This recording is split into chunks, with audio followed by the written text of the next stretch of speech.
Hi, I'm Brooke Hammons, and this is my digital story.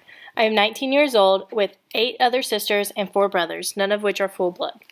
I would say we are a nuclear family because of our traditional values, but because we are not all blood related, we are also a family of affinity, considering we all grew up together, always supporting one another's struggles and successes. Although we are an unusually large family, we have found ways to make our lifestyle work. My family's socioeconomic status is middle class, with my mom being a nurse and my stepdad owning his own business. My biological dad is the captain of police, and my stepmom is a United States Marshal. With these jobs, they were able to provide their kids with materials like nice clothing, cars, vacations, technology, and thankfully the money to put us through respected schools and colleges. Being raised with 4 parents in 2 completely different settings has allowed me to become very well-rounded. Each set of parents instilled me with the core values and aspirations I use in my life today. My mom and stepdad live in a very urban community with many neighborhoods, local stores and restaurants, and many people. My dad and stepmom, on the other hand, live in a rural community living on over 20 acres of their own land with lots of horses, chickens, cows, goats, and crops. These completely different lifestyles taught me very different things, like how to grow corn, ride a horse, and milk a cow, while the urban lifestyle taught me how to earn my own money and drive in heavy traffic. These have all helped me improve my achieved statuses I have today, such as being a student, a waitress, a volunteer, a horseback rider, and even a friend.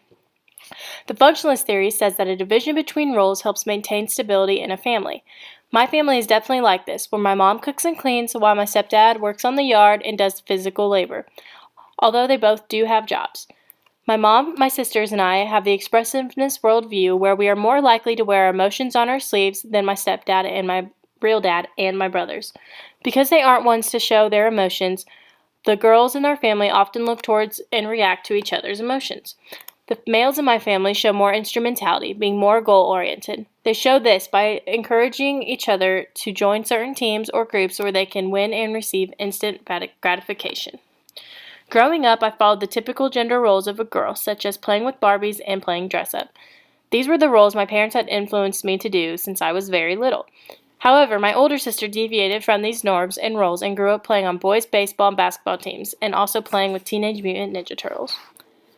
Throughout my 19 years, I've participated in many subcultures. This ranged from being a member of the soccer team, a violist in the orchestra, a waitress at a brewery, and currently a student at Butler University. The norms in Argot, which is a specialized language that distinguishes it from the wider society, vary between each subculture.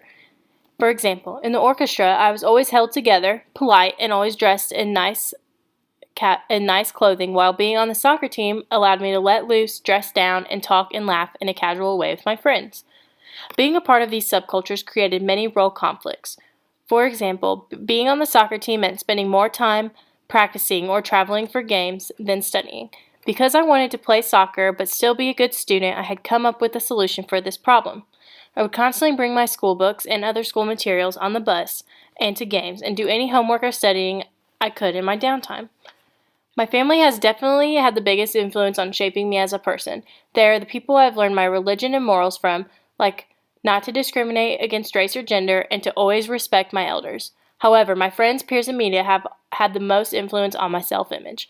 I would constantly see skinny and beautiful women in the media, whether it was the princesses in Disney movies, the Barbies I played with, and currently the Victoria's Secret models I see in magazines or on TV. However, unlike most women in society, I didn't see the point of trying to obtain this image, because let's face it, no woman is actually like this. Instead, I focused my energy on working out and eating healthy. My friends in the media also impacted how I dressed, what music I listened to, what movies I saw, and what products I used.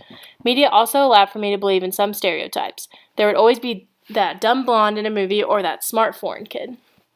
As I grew older, I dismissed these stereotypes because through my own experiences and interactions, I found out that these did not always apply. Not all of the things in the media that showed me that everything was negative either. My views on the world and beliefs are still constantly changing as I age. My time at Butler University has shown me that diversity is a good thing and that there are hundreds of subcultures in college, even at a small university. Without my friends and family, I would definitely not be who I am today.